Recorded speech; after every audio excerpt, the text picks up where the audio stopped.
അതല്ലേ ആ മോനെ ഞാൻ പറഞ്ഞല്ലേ സാധനം പൊടിയെന്ന്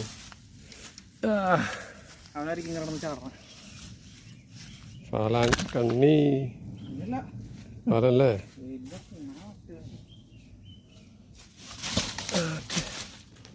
കിട്ടിയൊരു സാധനടാ അല്ലേ കാണാനല്ല രസമല്ലേ സാധനം ടേസ്റ്റിലിങ്ങനെ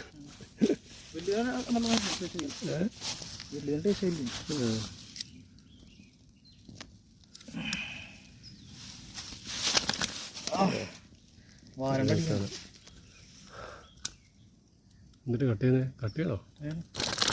അത് കട്ട് എടുത്താ പുളിയുടെ അടിപൊളി സാധനം നമ്മൾ ലൈവ് പരലല്ലേ കാണാൻ എന്ത് രസമാണ് എടുക്കാൻ വേണ്ടി ഓ എന്ത് രസമാണ് കാളാഞ്ചിയുടെ കളറല്ലേ